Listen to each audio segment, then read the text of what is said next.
Hi and welcome. I'm Douw Pretorius. This is Andrew Logue, and that's Lynley James at the end there. And welcome to the Monday Night Replay.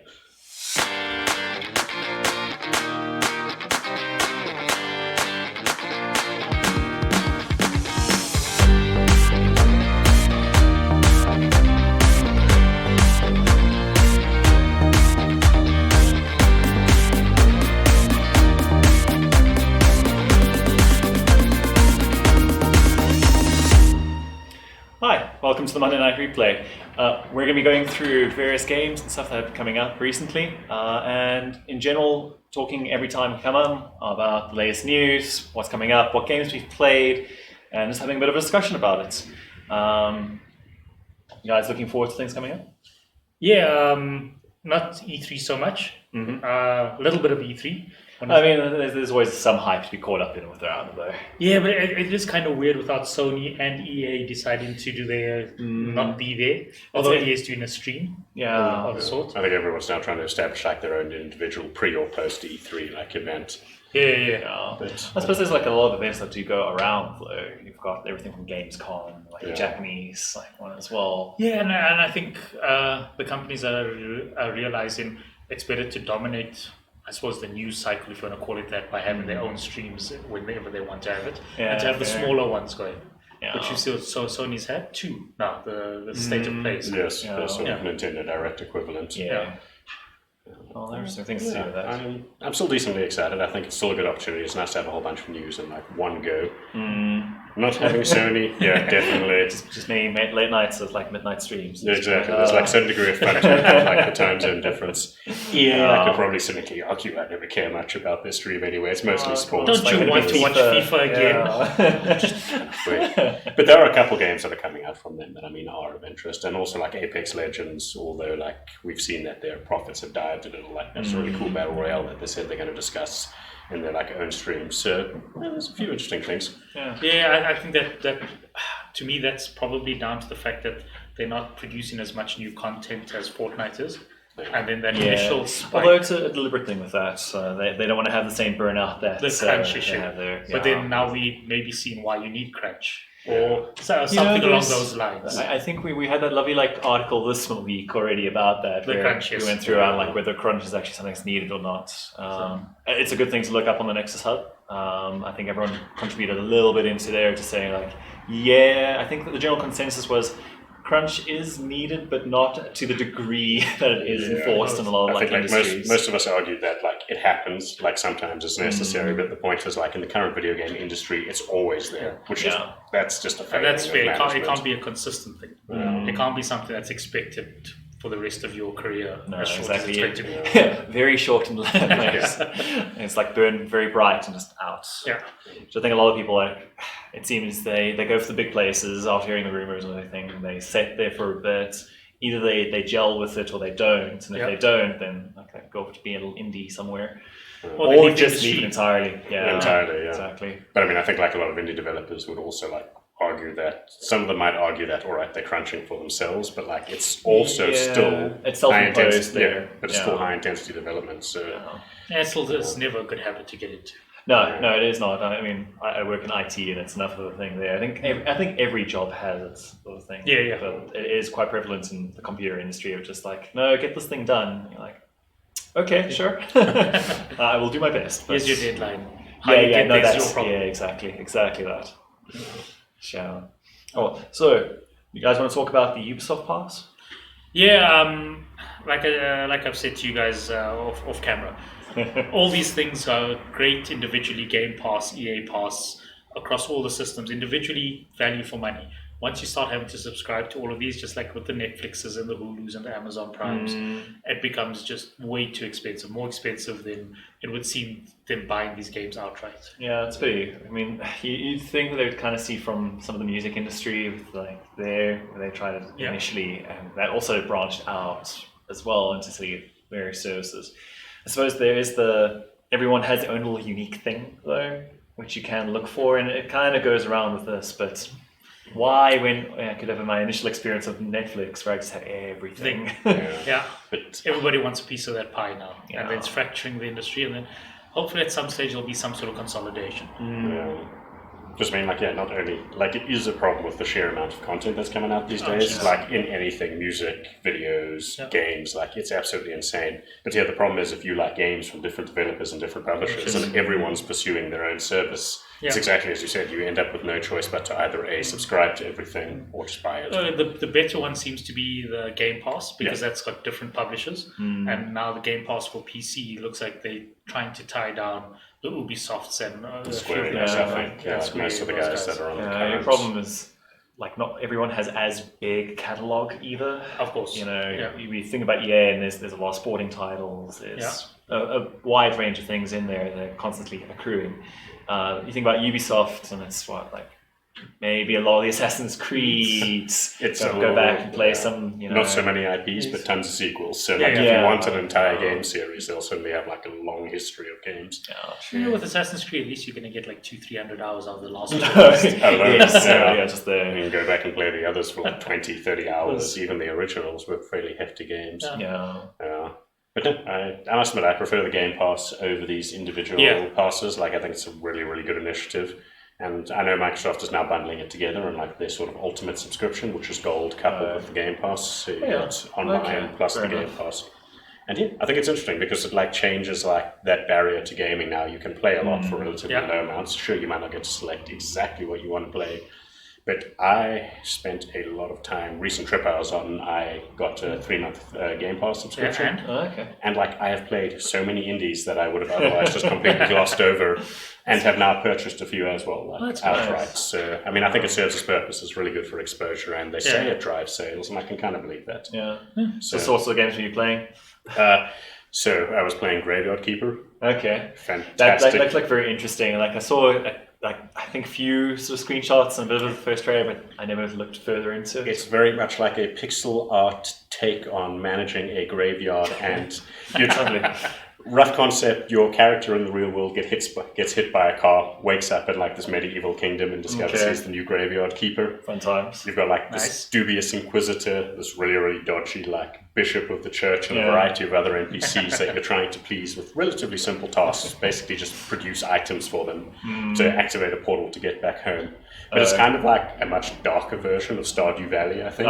Fair enough. So you can build up like a workshop to construct items. You can build a farm. Nice. You can go and mine, and I really, really enjoyed it. It's the kind of game that you can always play a little bit more of. Like you can become a little bit stuck in places if you like don't optimize your path, and suddenly the game slows down entirely while you try and get that resource you've messed up.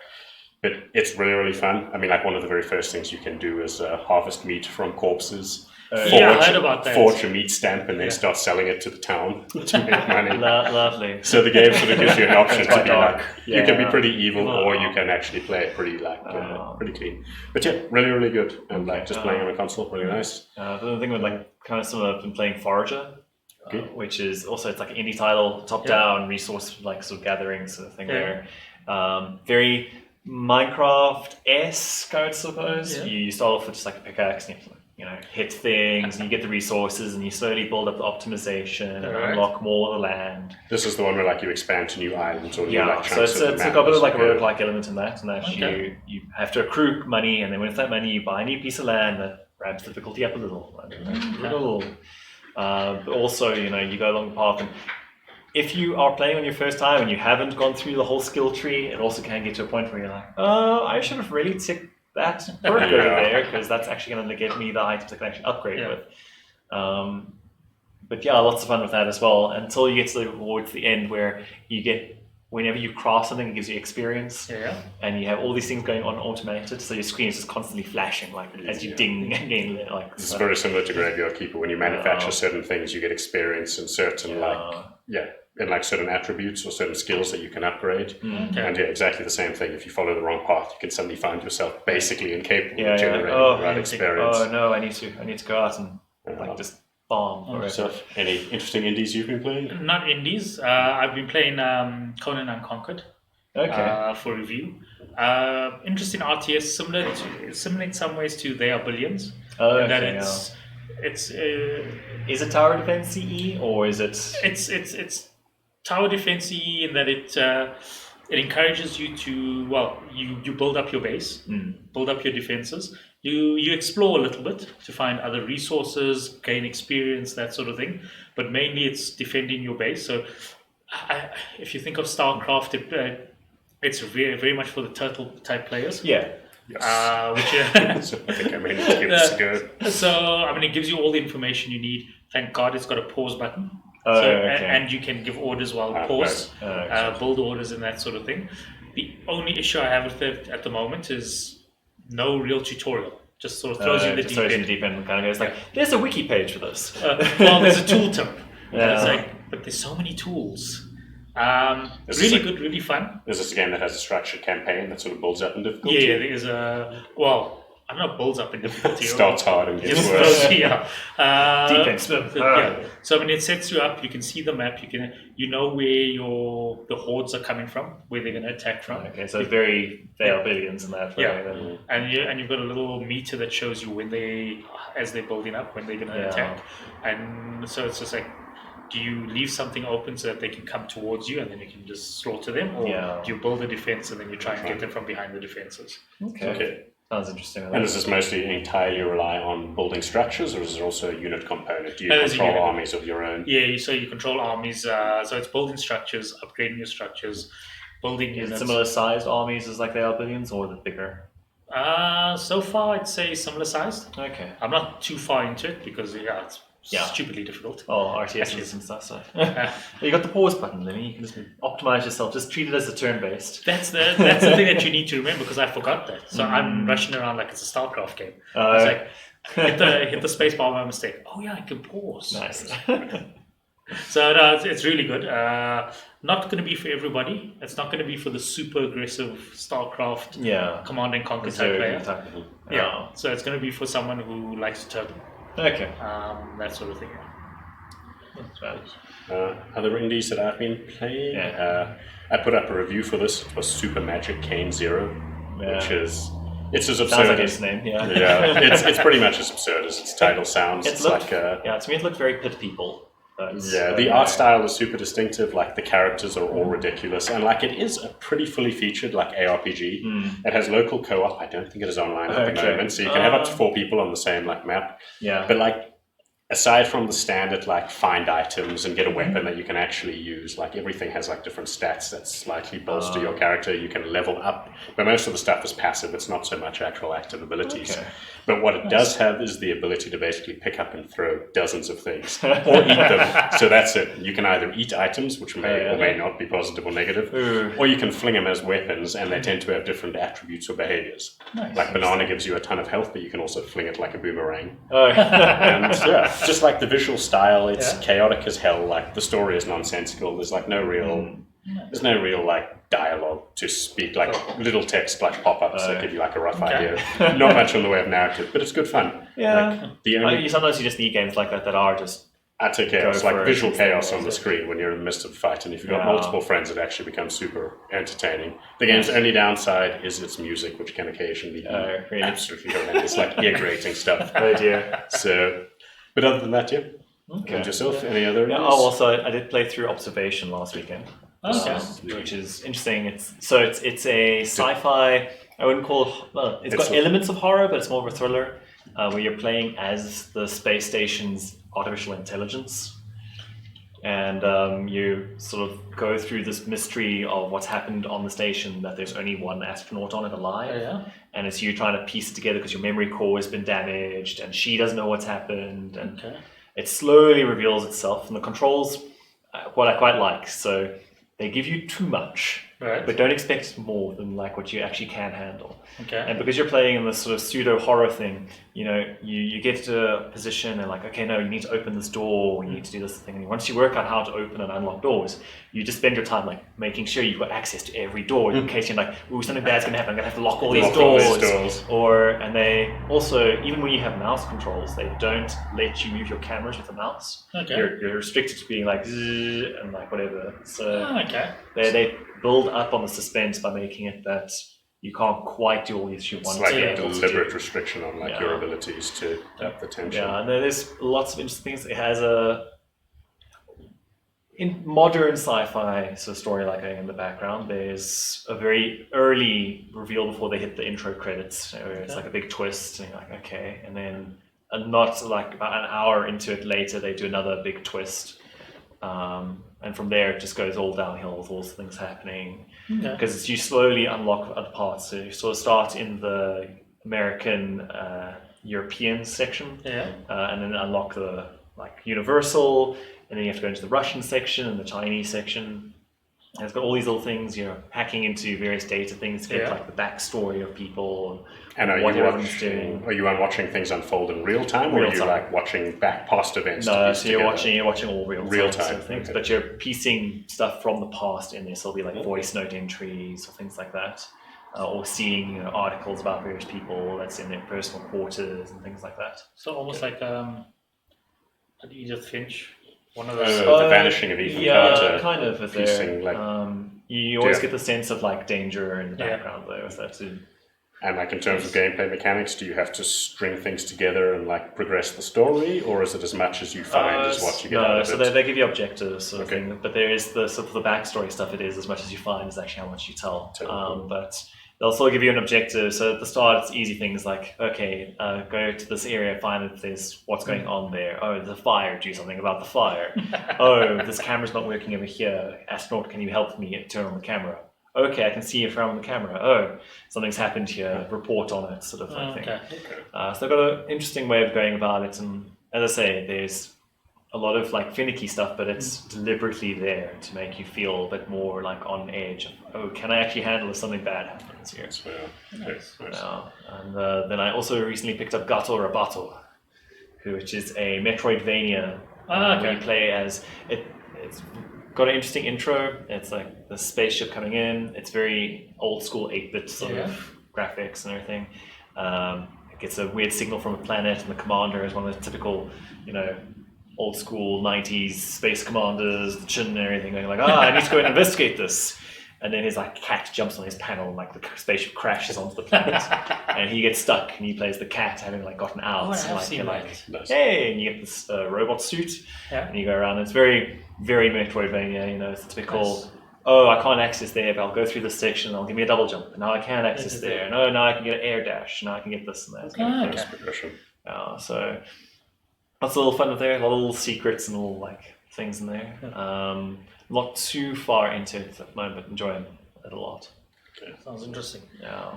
Going back to spaceships, what I've been playing, last one I've been playing this week is Void Bastards. Oh yeah, how's that? It's a very cool roguelike.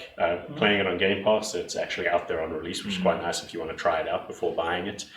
And it's yet another team that has some like former Irrational Game staff. And I swear, all of them have gone on to make roguelites. The Flame and the Flood, then City of Brass, and now this. So clearly it was something they enjoyed. They say it's inspired by like System Shock and Bioshock, but not particularly. There's practically no narrative. It's your AI who's giving you commands is the same guy from the Stanley Parable. Always entertaining, but like the limitations of that. It's always like, we're going to do this. It doesn't work. Now go get these parts to do this. Still doesn't work.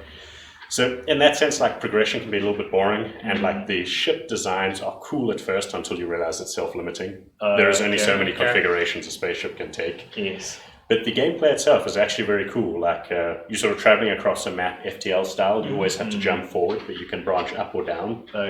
Deeper into the nebula is harder, but you get more interesting ships and more items from it. So it's always a trade-off. But the gameplay is primarily a first-person shooter in like this really comic book style that kind of probably looks closest to Borderlands and that sort of like flat, cel-shaded look.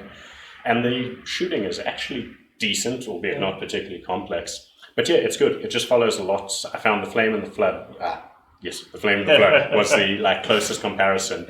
As you get further into the game and things get more difficult, that's when like it becomes most enjoyable. Then you start thinking, should I stop on the ship or just go past it? Do I need fuel and I have to board the ship?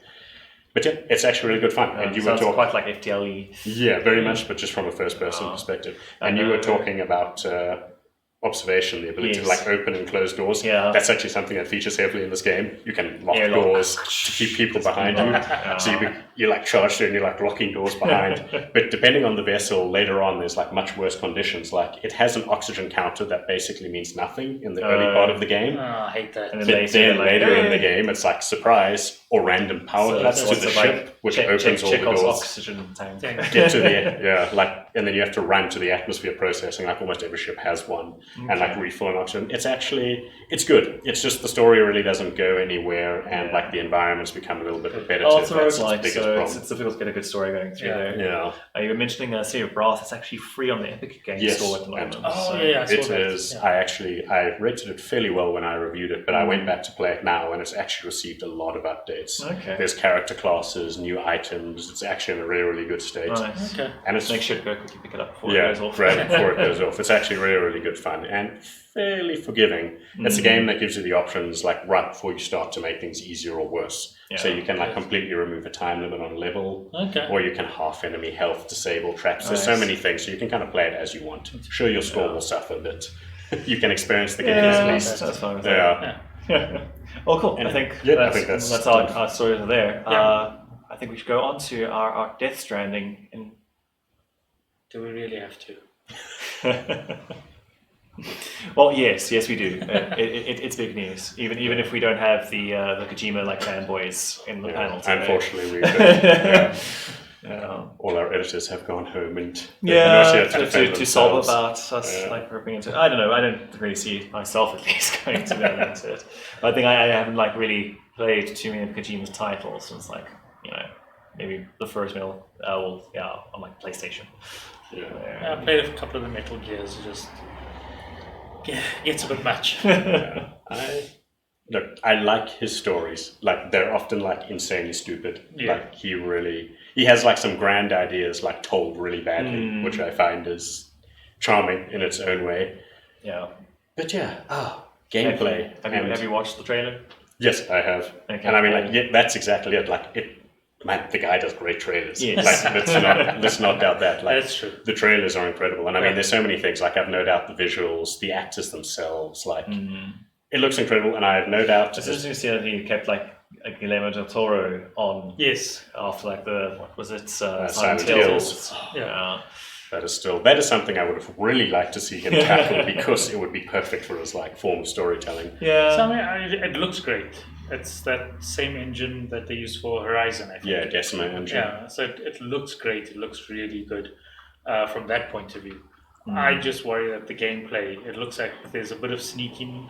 No, I mean, he did Which all is the a Metal Kojima. Gears. Yeah. I mean, it's going to naturally just fit in there. But I just don't know how it works, because I mean, you see a little bit of combat.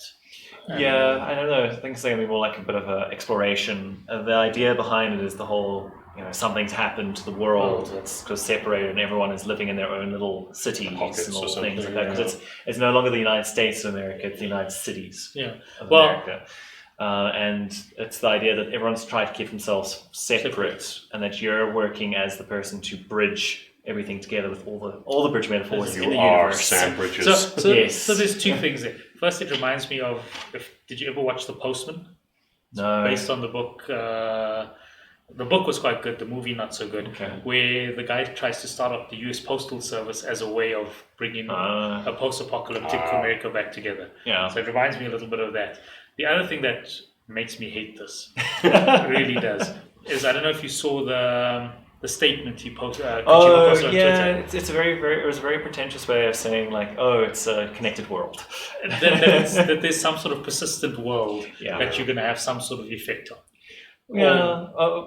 That's all you need to say. You don't need to post. Oh, come on, you need a a full part of the paragraph experience about everything coming together and understanding Everything what's has to gonna be happen. obscure with that man's messaging. But like, don't get me wrong, he's built up like an incredible sense of mystery about this game. Yeah. His fans are probably like going You know, absolutely insane at this I point. think him and like J.J. Abrams would get along just fine. It's like, this is going to sound so much better than it actually is. But I mean, like, there you can see some of the stealth. and like my biggest question is like the open world, like.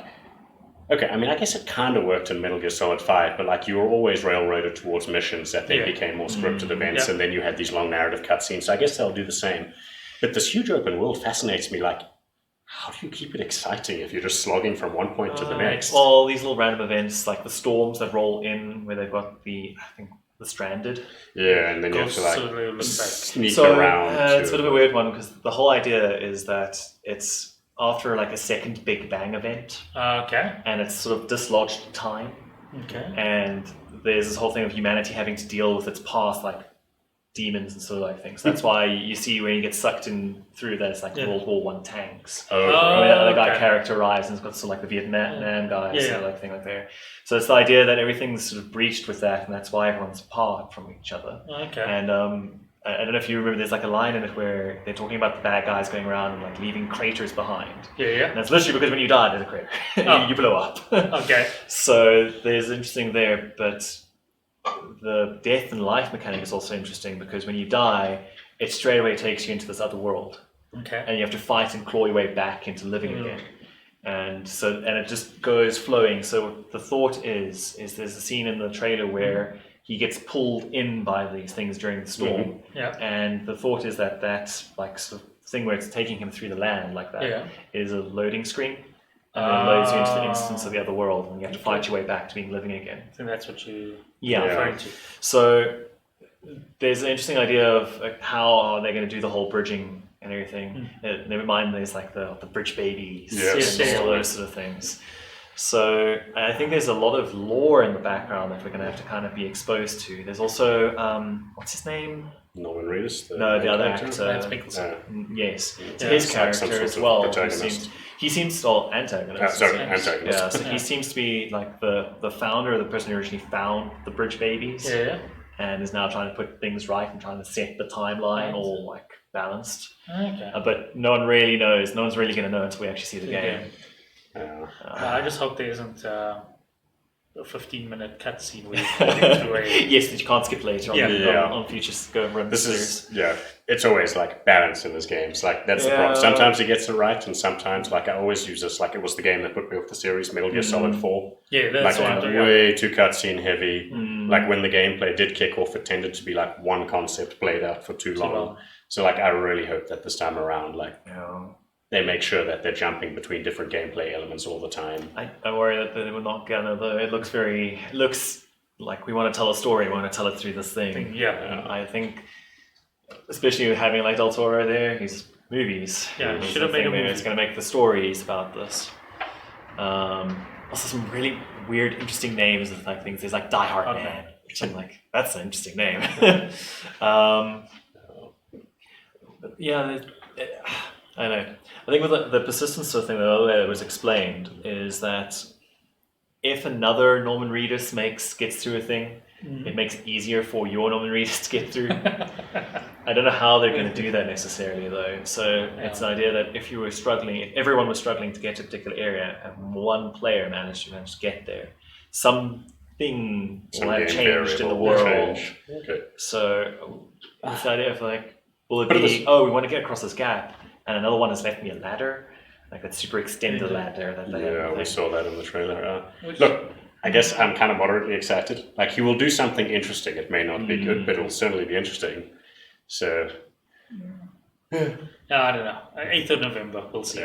It's surprising that's coming out like so soon. I think everyone's like kind of expecting a next year or next gen. I think a lot of that probably comes from using that Decima engine. I guess like to get both an engine, and I'm assuming there'll probably be some world assets that they can like sort of take from Horizon Zero Dawn and just like have framework for building locations. But it'll be interesting. I think it's probably best you guys follow the website. We have 3 passionate editors. You will produce plenty of content for you. So much of content that no one will know. You will have no shortage. But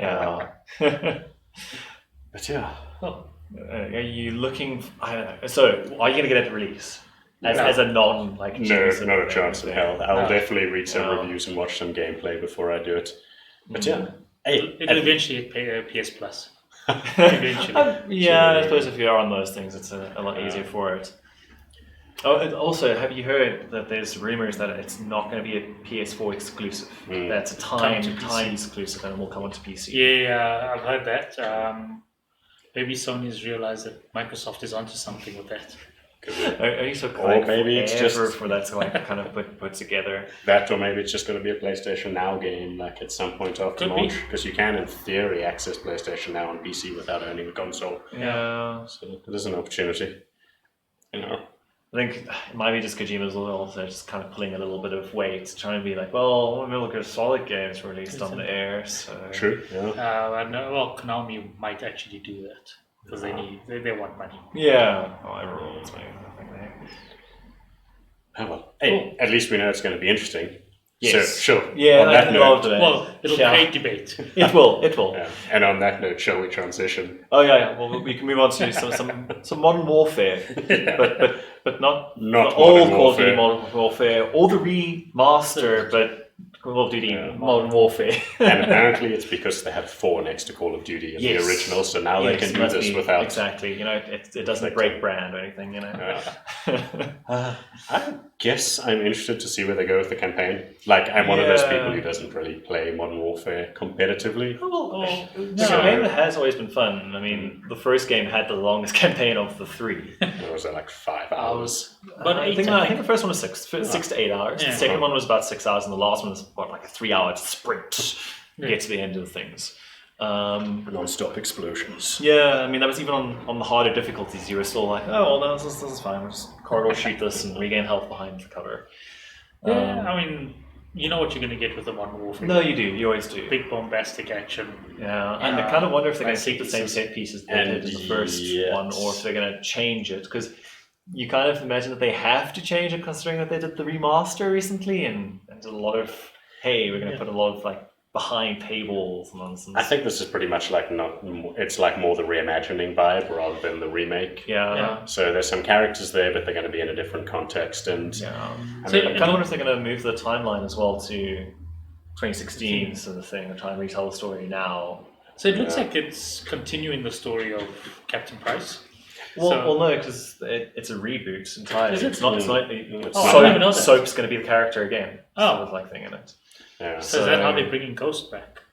Oh, you could be onto something. Too soon. Yeah. No, so I think we'll see either reimagining. I kind of want them to just, off price really early. Be like, what's going on here?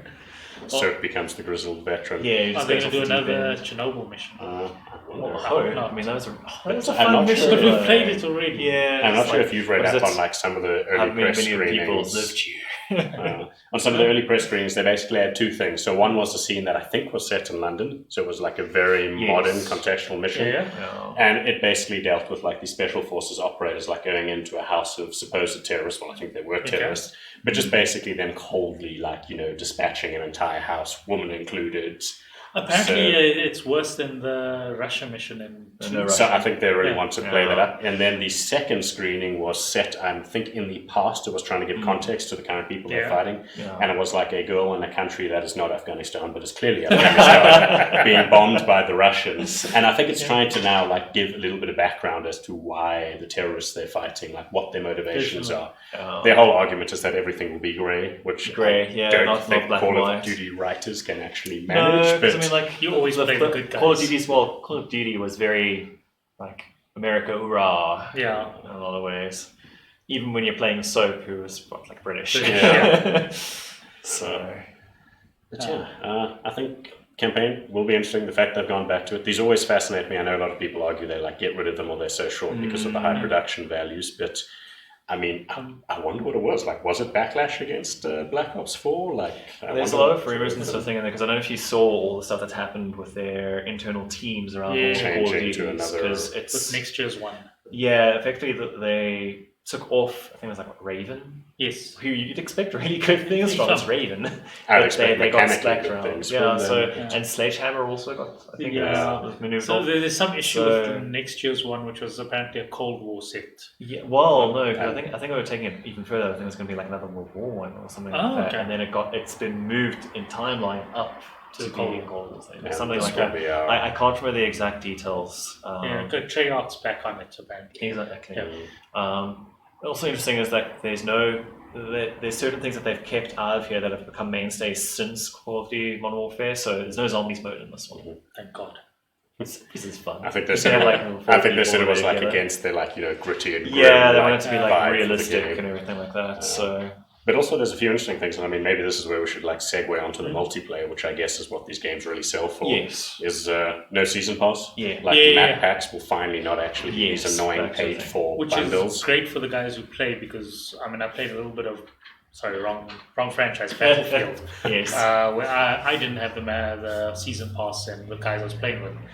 Luckily, what they did is if you're playing with people with the season pass, you can play that can map. join You just couldn't private parties. Yeah, sort of you, thing. you just couldn't progress. You wouldn't Yeah. get any. It would save the XP, but not until you bought it, which was really pretty- clever and really good. But Yeah. I know everybody complains that it fractures the community. I mean, there was the thing of the comedians, which was in Battlefront, Yeah. where they had that, where people who had the pass had like things next to their name. Yes. You could very clearly see who it was. And Yeah, they that was kind questionable. of got as a to- like, oh, are they like the elite of the thing? Are they getting etc.? Kind of trying to shame people into buying the season Yeah, pass. exactly. Yeah. But I think it's I think we'll have to see, considering what was their latest one? It's Black Ops 4. Black Ops Yeah, 4 exactly. did the where whole battle you had, royale and- well, they had that, but also just DLC of like, hey, we can get a pink smiley face red dot sign. Oh yes, for like that. $20 or Yeah, something. This exactly. is- So I think they'll keep that up as well. I think yeah, they with have their to money. because they've already mentioned something about like an operator system. So I'm okay. guessing the multiplayer is going to be similar to like Rainbow Six. Rainbow Six. Probably would be the closest Okay. point of comparison. Where you'll get Yeah, the operators. biggest teams. Like I'm trying to think of like how many. It's like 10v10 is the Yeah. average in Call of Duty these days.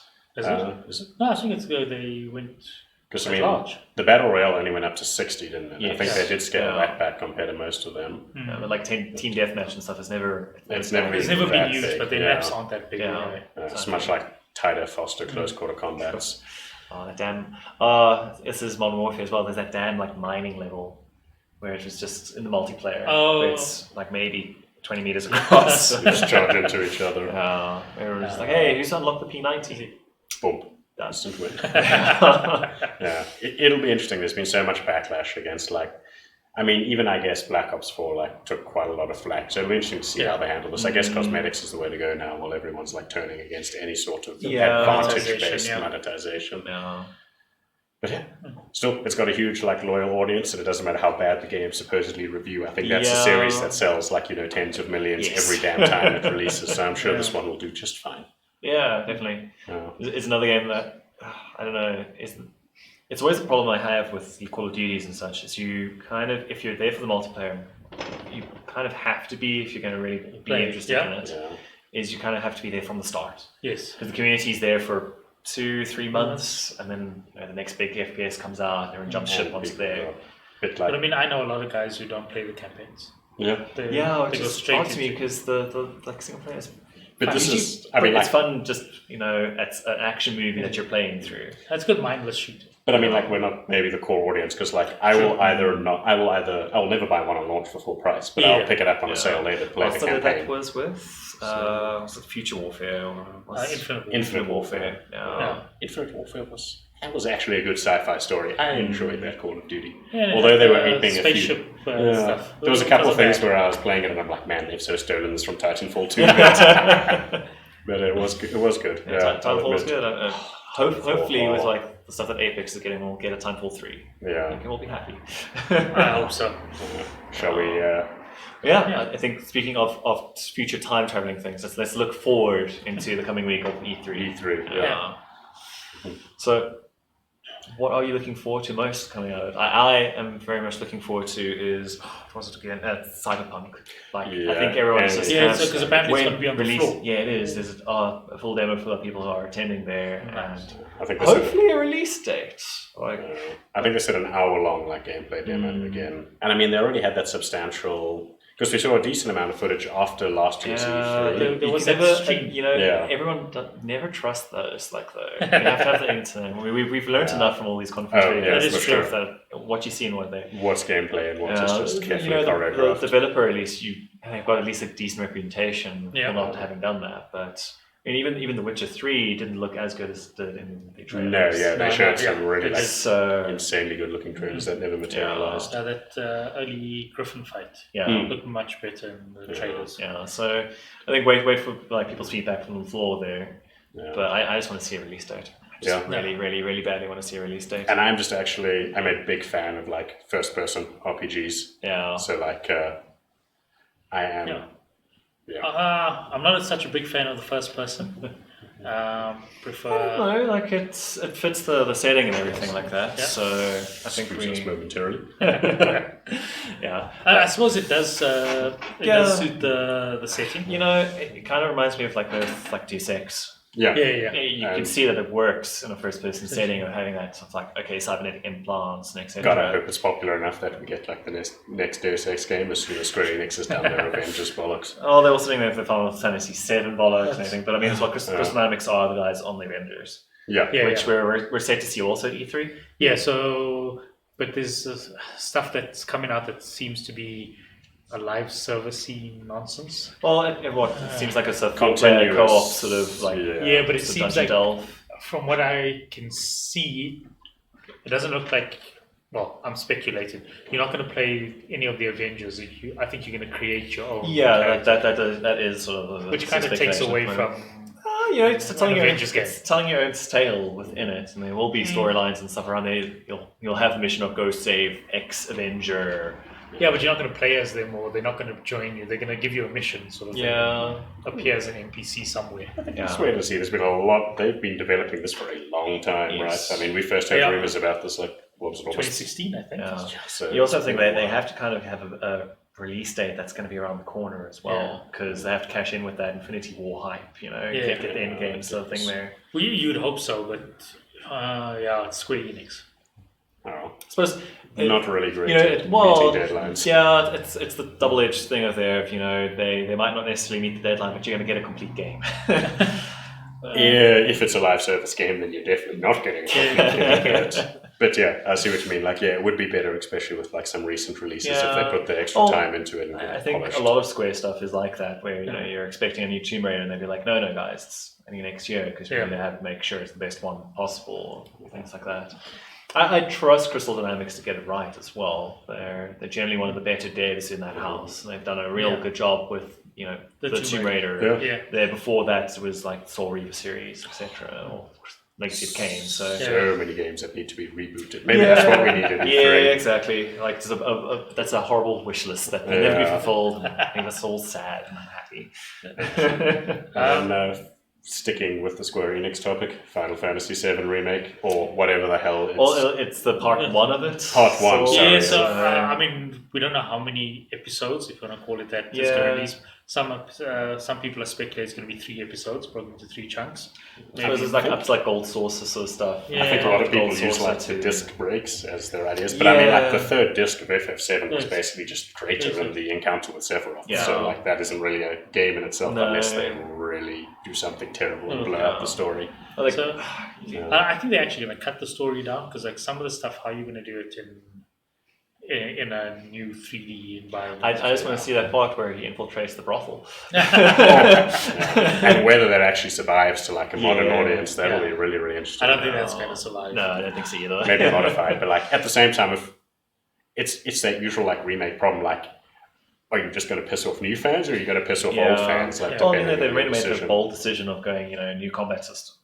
Yeah, and that's what puts me off it. Because the Final Fantasy VII was, it was just after Chrono Trigger. They just introduced that new sort of active battle. So that's what kind of puts me off it is the new battle system. And yet I found if you watch some of the battle scenes, like they're trying to respect the original camera angles. Like you see them battling from that perspective you're used to, but obviously way more action. And they still have like a menu system. Yeah, so I see the button prompts. There's some menu systems that they must be in kept some of the dynamics. You can already see with that scorpion boss at the start. Comes in, tail comes out. It's like, I know this. Don't do anything. Follow Barrett's orders. But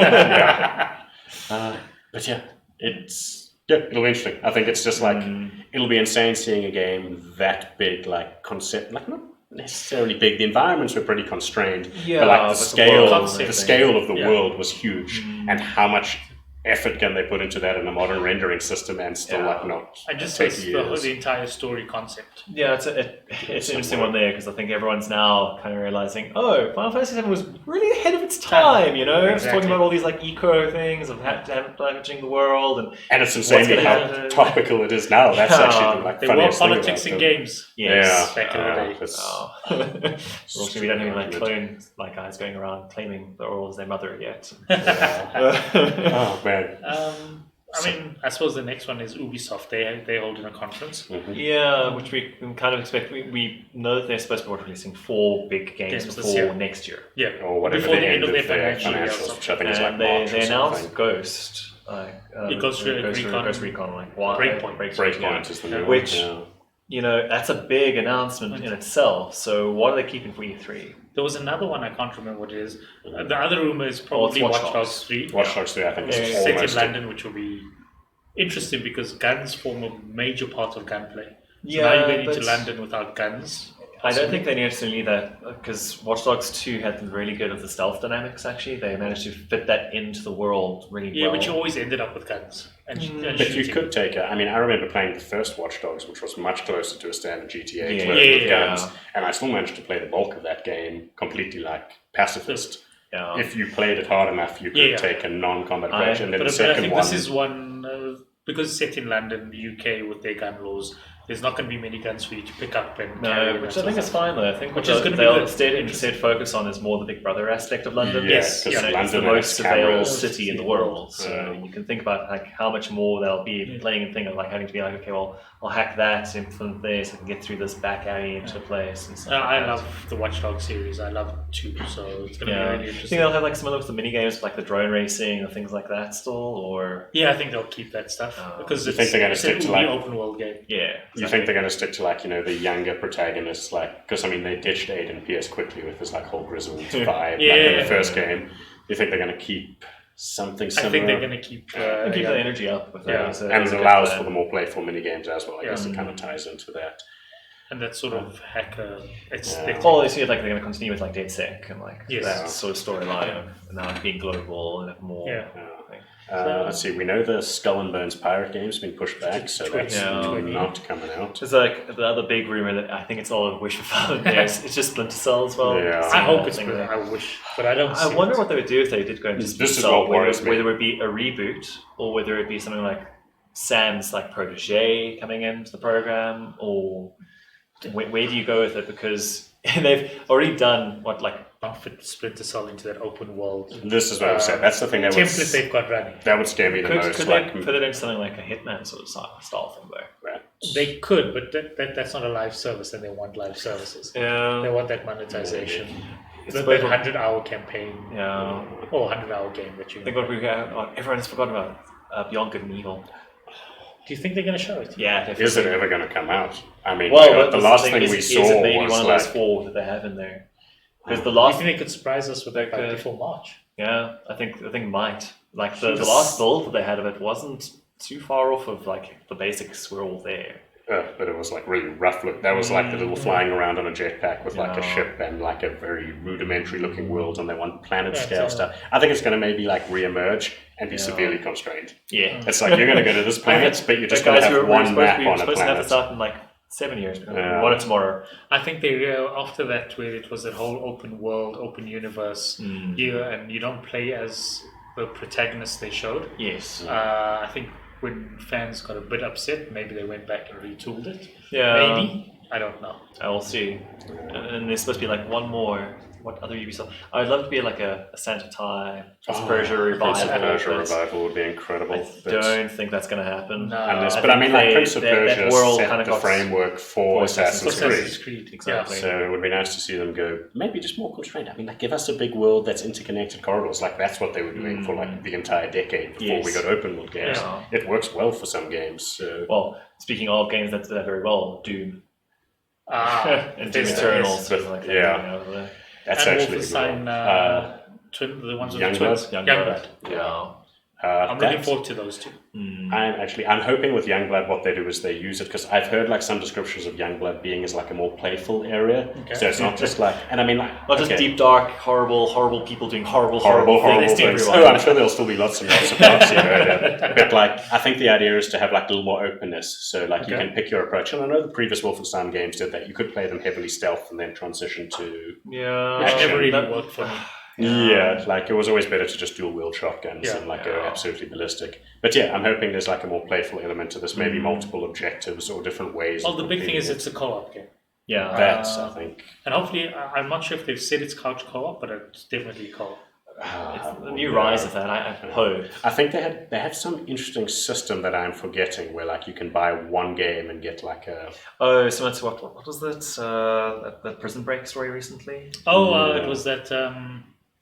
Was that Ubisoft? Was that EA? A Way Out. A Way Out, yes. Thank you, mysterious voice from the void.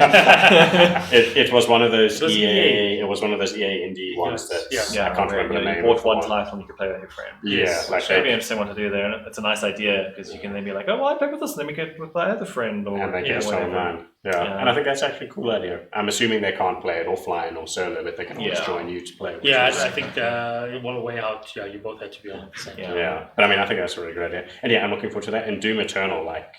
just give me more. Yeah, because you recently played Rage, and although you didn't find the world very interesting, the thought of going back to that gunplay like thrills me no end. The Rage gunplay was amazing. It was some of the best gunplay out there, outside of Doom.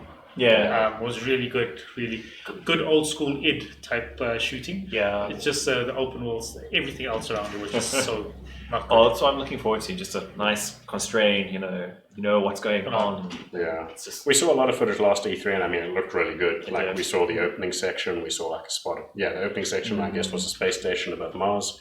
We saw a section on Earth, and there was some speculation about like some other realm looking. So like, is it just hell, or will we get to go to some other like? Could be interesting. I mean, seriously, if the Doomslayer could raid like heaven, I think that'd be like the ultimate climax to the series. It's like everyone just complain it's too much like Diablo 3, guys. Yeah, that's fine. On the same note, hell takes over heaven. Go and kill everyone.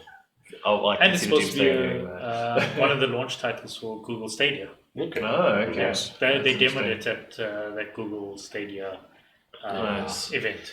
Yeah, Google Stadia there. Not for South Africa by the looks of it. Not for much of the world. I saw something like for a basic, what was it? Was it 1080p 60? You had to have like a download speed of 25 to 30 megs a second. Jeez. Lovely. So basically rule out most of the planet. South Korea, that's all. It's bad shit. But I think like what interests me most about Doom Eternal is like Doom 2016.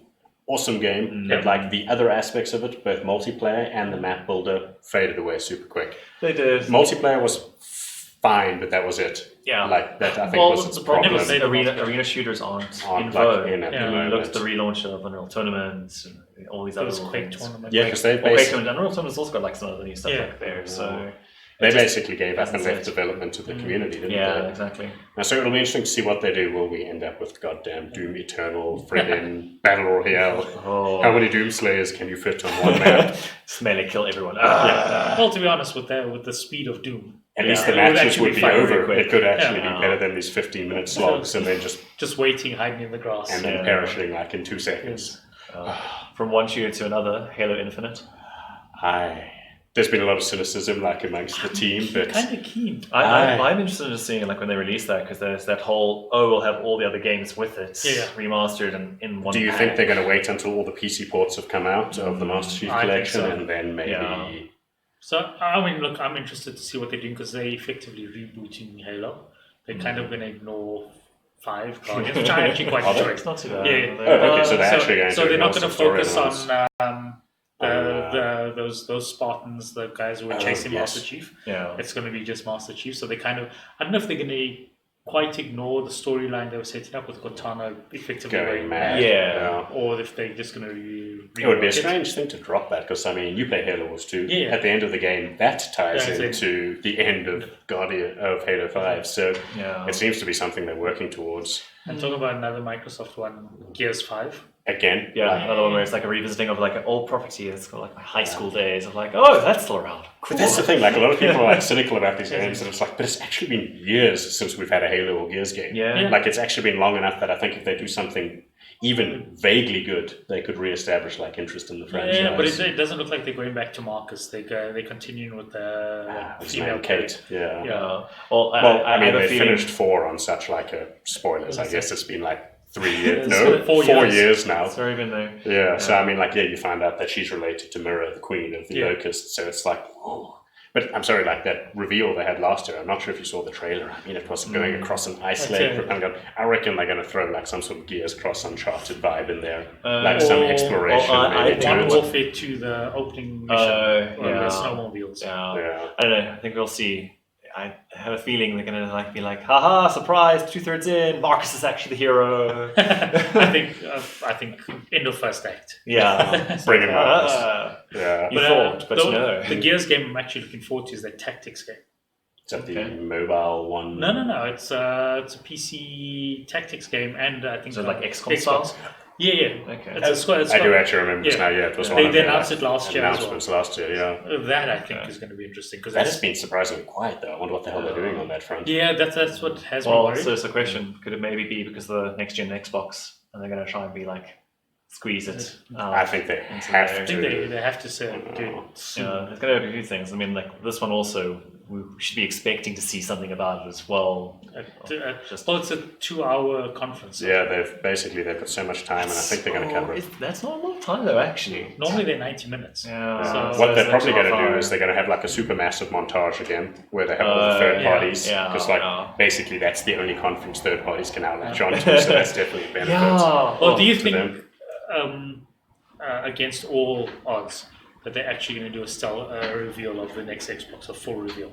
Sure. Here's the box. Here's the release date. That it would jump like, didn't they try that? Was it the 360 that They did that did to the it. PS3, where they were just like, nah, and they won that battle quite handily. Although there were other reasons why they won that as well, not Yeah. least of all the like $600. Oh yes, PS3s. no, that too.